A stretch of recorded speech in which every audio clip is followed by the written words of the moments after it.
Nama lengkap saya Mariaki Dimu, biasa dipanggil Male. Perkenalkan, nama saya Febri Yemima Ginting.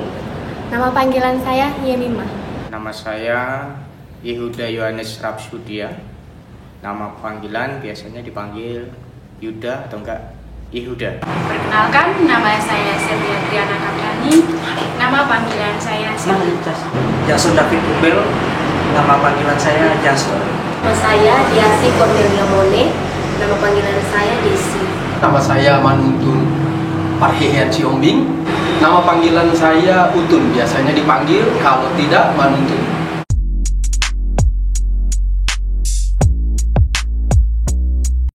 Umur saya 23 tahun.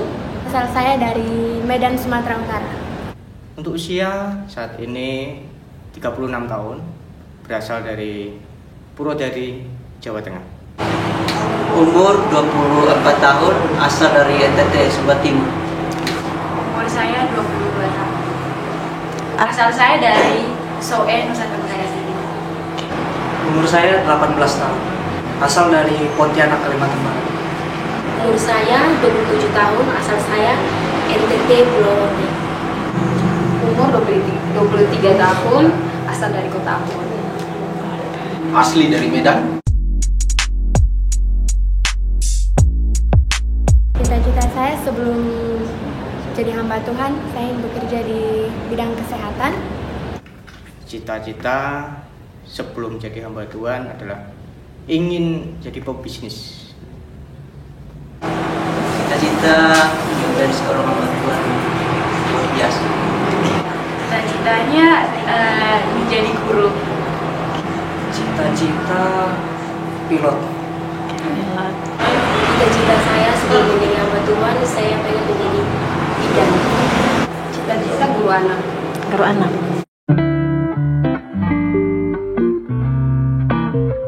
Saya membantu pelayanan di GPD Siloam di bidang penggembalaan. Untuk sekarang di tempat GPD Siloam ini, saya membantu pelayanan di multimedia. Membantu pelayanan di bidang multimedia. Saya sih membantunya dalam bidang penggembalaan. Dalam bidang pengembangan. Bantu pelayanan di bidang pengembalaan. Di bidang pengembalaan. Bagian dalam membantu pelayanan yaitu penggembalaan.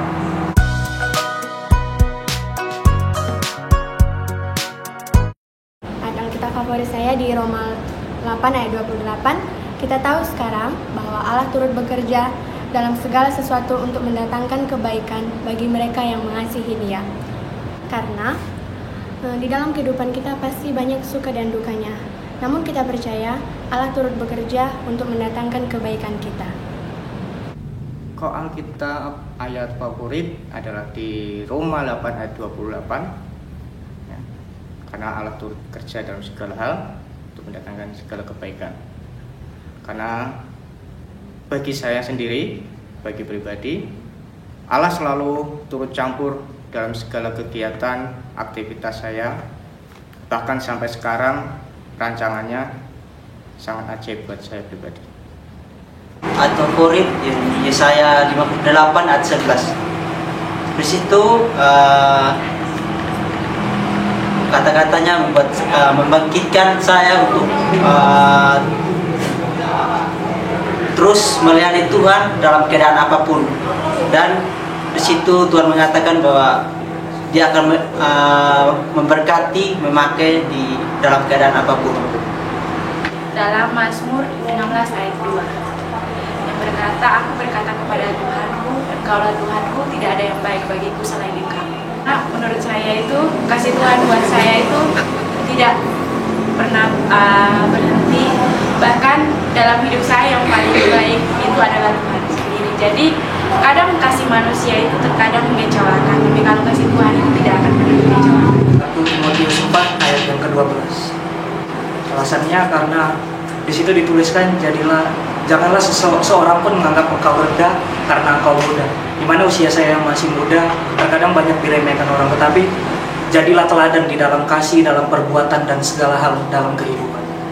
Dalam Roma 8 ayat yang ke-18 dikatakan, Sebab aku yakin bahwa penderitaan sampai sekarang tidak dapat dibandingkan dengan kemuliaan yang akan dinyatakan kepadamu. Karena saya yakin dan percaya dalam melayani Tuhan, dalam mengiring Tuhan, ada banyak hal yang harus dilewati.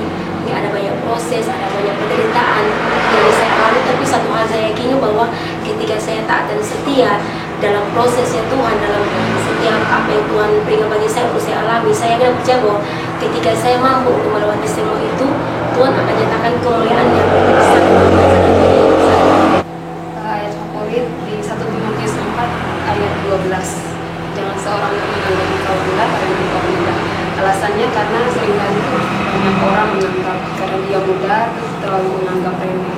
Tapi ayat ini mengatakan bahwa dalam perkataan pengalaman itu kita harus berikan yang terbaik. Ayat Alkitab favorit, marilah kepadaku setiap orang yang lebih lesu dan berbeban berat, aku akan memberikan kelegaan kepadamu. Matius pasal 11 ayat 28. Alasannya karena itu selalu membantu mengingatkan bahwa setiap manusia punya kelemahan, dan di dalam kelemahan itu Yesus memberikan kekuatan.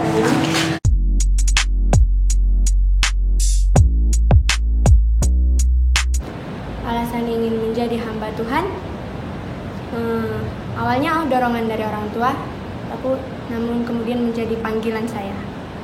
Alasan, ya ini alasan yang tak terduga sama sekali, karena dari cita-cita di awal saya bilang tadi adalah seorang pebisnis, tapi dipanggil Tuhan, ditangkap Tuhan, menjadi akan hamba Tuhan. Suatu dorongan sih, suatu dorongan dari diri sendiri, bahkan dari Tuhan sendiri, yang juga sulit akan dijelasin juga. Karena panggilan. Ya, karena ya untuk pelayanan sekarang saya itu pengen kayak punya pengalaman dalam pelayanan. Jadi belajar untuk mempunyai hati seorang hamba Tuhan. Karena terkadang jadi guru itu juga kita harus membutuhkan hati. Bagaimana memiliki hati untuk melayani.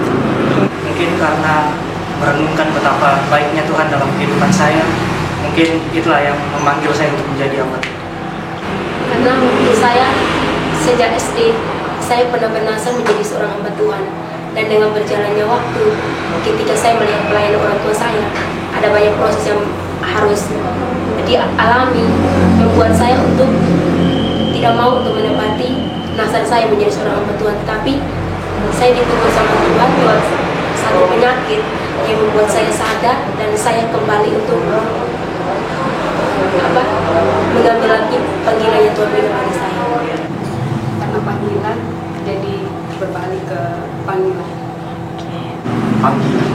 Nah, dari masa lalu yang kelam, Tuhan panggil supaya mengalami hidup baru.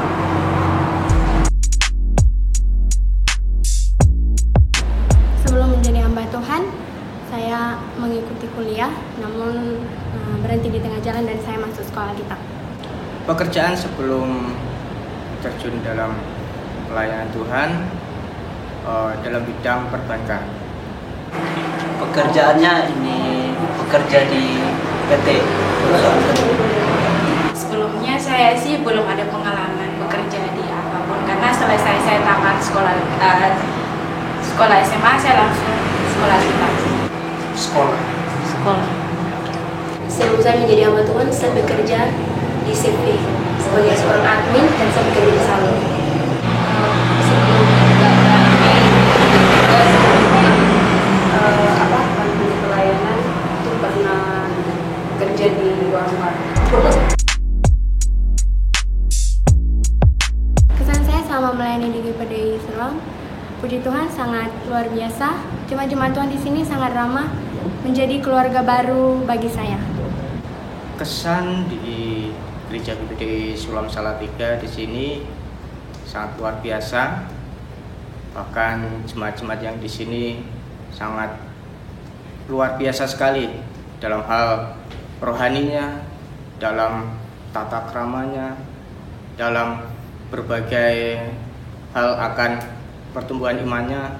Di sini sangat luar biasa dan sangat membantu sekali. Apalagi dalam untuk perkembangan di pelayanan kedepannya, terutama di Purwodadi, di tempat saya tinggal.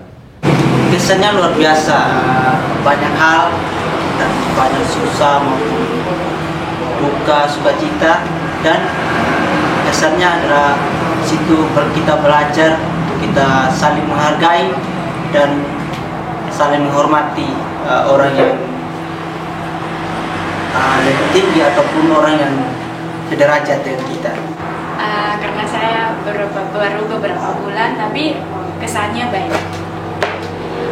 Kesannya sangat baik, banyak hal-hal baru yang didapatkan, pengalaman-pengalaman yang belum saya rasakan sebelum-sebelumnya, tapi bersyukur saya dapat merasakan dari tempat itu dan di tempat ini, dan saya akan berusaha menyerap ilmu sebanyak-banyaknya di tempat ini. Kesan saya sangat baik dan saya bersyukur ketika berada di GPDI Siloam ada banyak kesempatan diberikan untuk melayani, baik dalam WL, baik dalam berkhotbah, banyak hal yang saya belajar ketika saya berada di GPDI Siloam. Kesannya sangat baik karena banyak pengalaman yang belum pernah dirasakan di tempat-tempat praktek yang awal, saya rasakan di tempat praktek. Kesannya menarik, banyak hal yang didapatkan, terlebih lagi dalam bidang pelayanan, banyak sesuatu yang baru yang boleh saya temukan di dalam.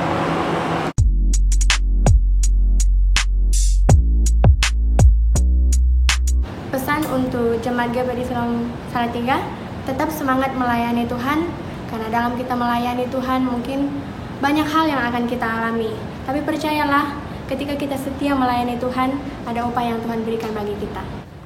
Pesan-pesan untuk jemaat di GPDI Siloam, selalu terus semangat dan melayani Tuhan, jangan pernah menyerah dalam keadaan apapun, kondisi apapun. Percayalah, Tuhan selalu akan menolong kita semua jika kita berserah kepada Tuhan.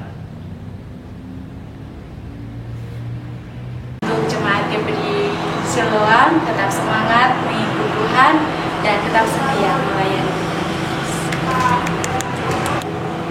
Pesan-pesannya tetap setia di dalam Tuhan dan tetap selalu mengandalkan Tuhan. Buat sidang jemaat Tuhan di Siloam, tetap semangat, tetap setia, meskipun dalam kita mengiring akan Tuhan ada banyak hal yang akan kita lewati, tapi percayalah bahwa ketika kita tak dan setia dalam mengiring akan Tuhan, mengikut Tuhan, pasti ada hal-hal baru yang Tuhan kerjakan bagi setiap kehidupan sidang jemaat Tuhan, dan pasti akan Tuhan nyatakan kemuliaan yang sangat besar bagi setiap kita. Pesan buat jemaat, tetap setia dalam pelayanan, tetap mengandalkan Tuhan dalam setiap keadaan. Pesannya bagi setiap jemaat, terus maju, jadilah jemaat yang kuat dalam iman, dalam pengharapan dan kasih, tunjukkan bahwa engkau adalah milik Tuhan. Pesannya udah masih pesannya adalah tidak terlalu panjang, sekali Yesus tetap Yesus.